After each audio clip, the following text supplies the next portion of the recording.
Добро вечер, добре дојдовте во вестите на Канал УСУ. Кампањата на претседателскиот кандидат на ВМРО ДПМН Ѓорѓе Иванов продолжи во источниот регион од државата. Во Облешево имаше средба со граѓаните, на која образложи дел од своите програмски определби, поради кој бара нов мандат на функцијата што досега ја извршуваше. Наместо класичен митинг, средба со жителите на Чешиново Облешево имаше претседателскиот кандидат на ВМРО ДПМН Ѓорѓе Иванов. Рече дека сака непосредно да се сретне со граѓаните и да ги слушне нивните мислења за состојбите во Република Македонија, да види дали се задоволни од неговата работа, да дознае она што ги мачи и кои се нивните очекувања. Иванов им се обрати на облешевци со зборовите дека по 5 години доаѓа повторно да ја бара нивната поддршка, за да можат да се завршат започнатите проекти за економскиот напредок на државата. Според него, Македонија во изминатите години забележала пораст во стопанството, за што меѓу другото придонес дали и условите што се создадени со изградба на патишта, нови инфраструктурни објекти, како и странски инвестиции. Иванов рече дека и покрај сите реални проблеми имало пораст и во земјоделството. Правиме се и за земјоделието. Со сите овие субвенции што беа дадени во земјоделието, преку 500 милиони евра.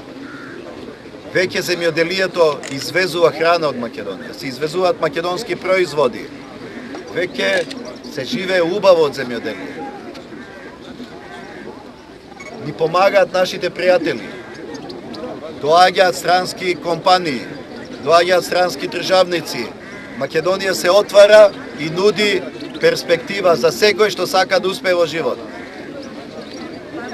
Не ги заборавивме и младите луѓе, им овозможивме образование и во Македонија, но и сите што се запишани на првите 100 универзитети добиваат бесплатно студирање, а на техничките науки првите 200 универзитети во светот. Кандидатот за претседател Ѓорѓе Иванов рече дека поради успесите што биле забележани во сите сфери во општеството, повторно доаѓа меѓу граѓаните со чист образ да ја побара нивната поддршка. На жителите на Чешиново Облешево им се обратија и пратеникот Владко Ѓорчев, министерот за здравство Никола Тодоров и заменик министерот за земјоделство Зоран Коњановски. Во рамки на престојот во Кочанскиот регион, претседателскиот кандидат Ѓорѓе Иванов беше и во Зрновци. На жителите од оваа општина им порача дека ќе продолжи изградбата на инфраструктурните објекти во селата од оваа општина, а и понатаму ќе се создаваат услови за пораст на економијата. Кога пред 5 години бев овде, меѓу вас зарновјани, се сеќавам дека имаше незадоволни земјоделци. Причина за тоа беше што производството стоеше неоткупено, а патиштата беа напуштени, што селаните беа оставени сами на себе. Денес сликата е променета, нови патишта се изградени, гледам колку субвенции се поделени, а луѓето ги чувствуваат промените во државата. Така е зашто економијата во земјава расте. Со овие пораки им се обрати Ѓорѓе Иванов на жителите на општина Зрновци на митингот што се одржа во Домот на културата. Тој рече дека доаѓаат подобри денови за економијата, со што ќе се подобрат условите за живење и ќе се намали невработеноста. Во Кочани ќе се отвараат фабрики, доаѓаат во сите места инвестиции, но тоа е кога сме создале амбиент во кој секој може да дојде и да остварува профит. Тоа е кога Македонија по сите извештаи покажува просперитет и развој. Тоа е резултат на тимска работа, кога се работи заедно, кога се работи посветено за Македонија. Тогаш резултатите сегде може да се видат. Тогаш имаме деца кои имаат радосно детство, родители кои се вработени, кои си ја наоѓаат својата среќа или во индустријата или во земјоделието. Тогаш имаме и луѓе со спокојна старост, чии пензии не само што редовно доаѓаат, туку и редовно се зголемуваат. Успех има кога се работи заедно со граѓаните, кога она што тие го имаат како проблем им го кажуваат на оние што треба и може да го решат. За да се постигне успех, потребно е да се сака државата, а за тоа се потребни вистински дела, заклучи на крајот од обраќањето Ѓорѓе Иванов. На митингот во Зрновци на присутните им се обратија и градоначалникот Блаже Станков, како и пратениците Трајче Димков и Владко Ѓорчев. Потврдени се кандидатските листи на сите партии во третата изборна единица. Во трката влезе и партијата Народно движење за Македонија, а нејзин носител е новинарот Саша Ивановски. Собственикот на порталот Мактел Саше Политико и официјално ќе биде носител на изборната листа на партијата Народно движење за Македонија во третата изборна единица. Станува збор за партијата на Јанко Бачев, кој до сега немаше пратеници во Македонското собрание. Причината зашто се одлучил да се кандидира е што се појавиле лажни партии кои се нудат како независни, а според него се само марионети на ВМРО ДПМН. Од друга страна, многумина во државата, за жал, наседнаа на црната кампања насочена против опозицијата, па ја сметаат за неквалитетна. Народното движење за Македонија ќе настапува опозициски. Ние ќе понудиме програма која досега никој не ја понудил, затоа што е радикална, вели Саше Политико за Канал 8. Околу изборните листи во тројката досега е познато се. Председавачот со Општинскиот совет и председател на Општинскиот комитет на ВМРО ДПМН Иван Иванов се најде на 11-тото место на листата на владеачката ВМРО ДПМН, додека на 5-та позиција е директорката на Виничкиот музеј Теракота Магдалена Манаскова. СДСМ во третата изборна единица ќе истрча со целосно нов состав. Единствени на листата од досегашните пратеници се Маријанчо Николов и Миле Андонов од Кочани, тоа повторно на 5-та позиција. Лјупчо Ѓоргиевски е прв на листата на ВМРО Народна партија, која на изборите одлучи да оди самостојно. Од општина Кочани номинирани се 4 кандидати за пратеници, на третата позиција Ивана Динова, на 10-та председателот на Општинскиот комитет на Народна во Кочани Живко Сенесов, на 14-тото место Венцо Наунов и на 18-тото Славица Богатинова. Своја листа достави и Гром, на 5-та позиција, како што е познато, е Лилјана Арсова, а на 18-тото Крумислав Постолов. Со цел да одговори на интересот на граѓаните, општина Кочани во рамките на јавниот градски превоз воведе 2 нови автобуски линии. Првата е на релација болница Сиви дом Бавчалук со поаѓање во 8 часот.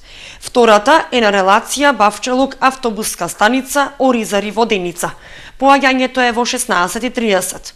Јавниот градски превоз во Кочани по околу 3 месеци од функционирањето покажал двојно подобри резултати од очекуваните. Граѓаните веќе го прифатиле и бројот на патници е во постојан пораст, што е потврда за оправданоста на проектот што го започна општината. Такви беа дел од заклучоците изнесени на неодамнешниот состанок на оперативната работна група, на кој се разгледуваа досегашните проблеми и недостатоци од функционирањето на јавниот превоз.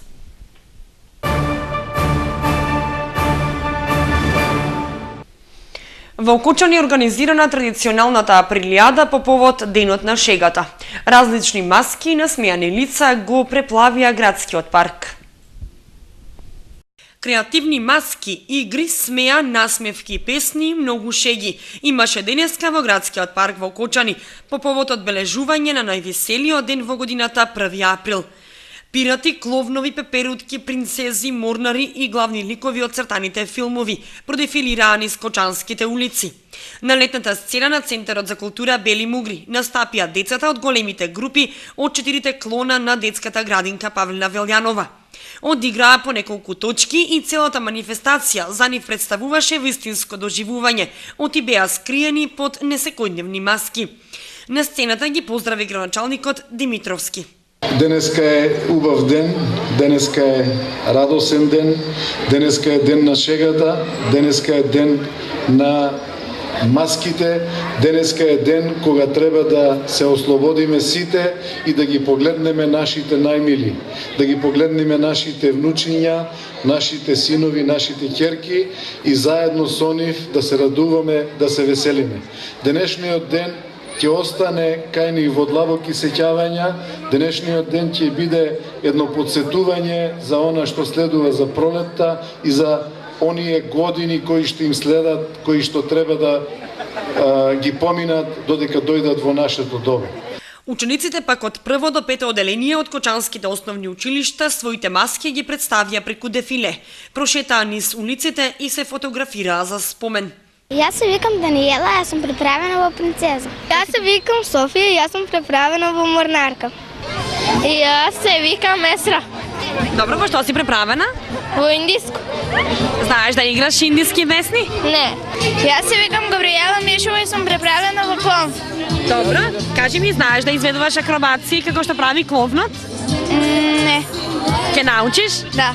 Јас сум под звончица. Добро. Зошто токму оваа маска ја одбра? Па так, свиѓа ми се за тоа. Традиционалната априлијада општината ја организира секоја година, која станува се помасовна и интересна за новите деца кои учествуваат во неа. Манифестацијата сама по себе прераснува во настан, што на денот на шегата ги собира граѓаните на едно место и ги развеселува заборавајќи на секојдневните проблеми. Освен учениците од оделенска настава кои продефилираа под маски низ Кочанските улици, за денот на шегата активни беа и повозрасните од предметна од Основното училиште Свети Кирил и Методи. Организираа работилница под наслов Од шега до стрип. Преку низа на слики организирани да раскажат некаква приказна и представени на различни начини, учениците од предметна настава од Основното училиште Свети Кирил и Методи го одбележаа денот на шегата 1 април. Учениците од предметна настава беа многу креативни, со нивните креативни изработки покажаа како можеме да го одбележиме 1 април денот на шегата на поинаков начин, освен со маски. Целта што ја направивме оваа работилница е да од шегата направиме стрип. Стрипот како форма за работа е креативна форма и денес всушност целиот амбиент во кој што работеа учениците гледавме да биде креативен, да може децата да го доловат стрипот и стрипот да биде презентиран на адекватен начин. Стрипот како техника многу малку го користиме ние во наставата и ова ни се единствениот начин да можеме да го анимираме и да го внесеме во наставата. Во работилницата учествуваа ученици вклучени во лековната и литературната секција. Сме за задача да прикажеме некоја шега во чест на 1 април, да ја прикажеме во стрип. Ова беше една задача многу поразлична од претходните што ни ги дава и представува и текст, и цртеж, илустрација на текст низ цртеж. И многу беше интересно и порано не бев толку заинтересирана за стриповите, од сега натаму покажувам поголем интерес. Мојот лично беше за едно девојче што влегува во продавница и на продавачот му кажува дека сака кисела вода. И продавачот ти вика не се вели кисела, туку минерална.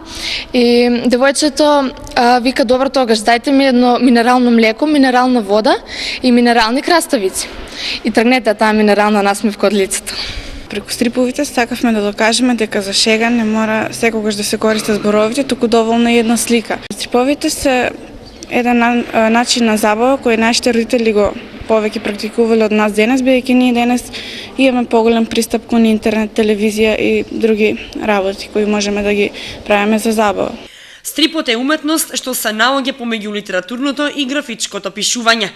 Тоа е всушност визијата на оној што го измислил, рекоа учениците, и додадоа дека ваквиот начин на одбележување на денот на шегата е прифатен меѓу нив, бидејќи е доста поразличен од обичните маски кои традиционално ги има по повод 1 април.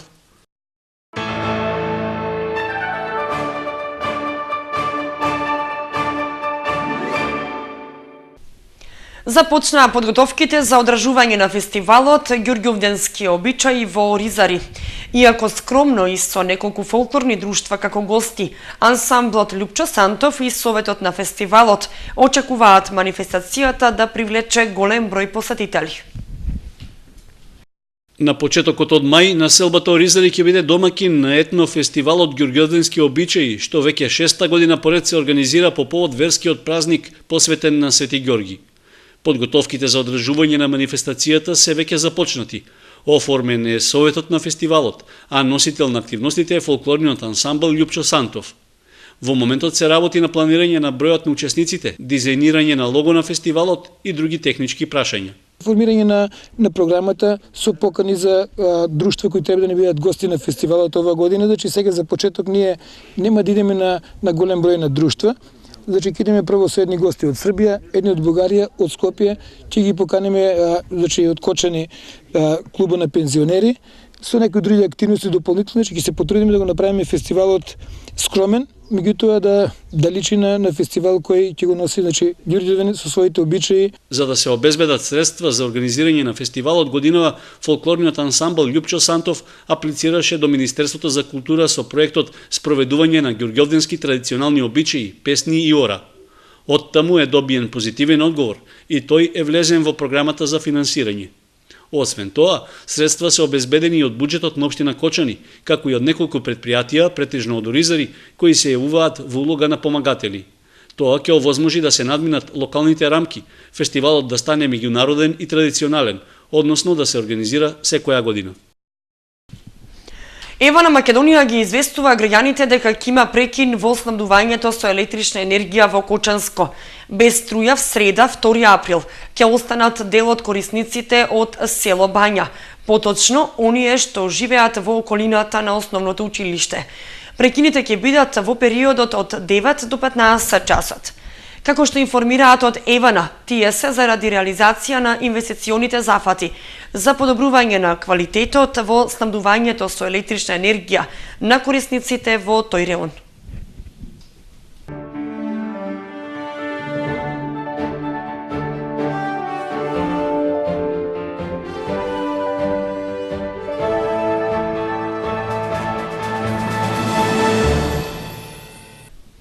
И за крај информацијата од спортот.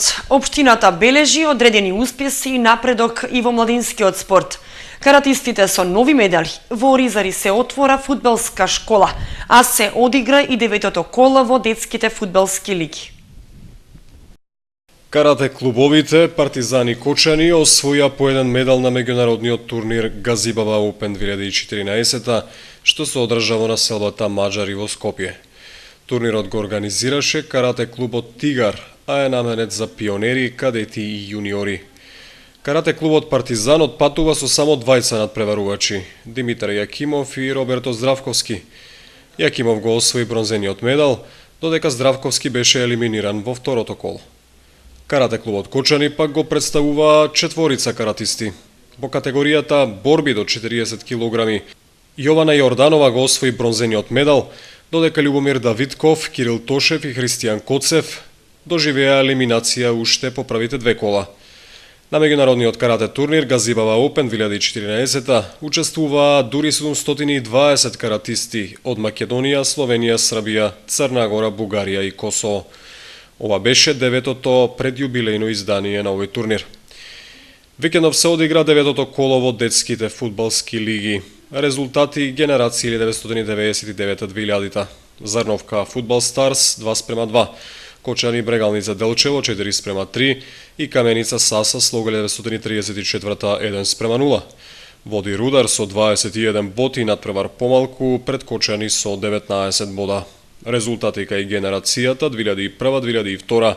Зарновка Фудбал Старс 7:0, Кочани Брегалница Делчево 0:6 и Каменица Саса Слога 1934 4:0. На табелата во водство екипата на Брегалница Делчево со 25 бода пред Фудбал Старс со 19. Месецов со работа ќе започне младинската фудбалска школа на младост во населбата Оризари. Во школата можат да членуваат сите заинтересирани родени од 2000 до 2005 година. Почетокот на уписите е закажан за 5 април во 15 часот. Координатор на школата е Столе Тошев.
Тоа беше се што ви подготви информативната редакција за вестите на Канал 8. Ви благодариме што бевте со нас. Довидување.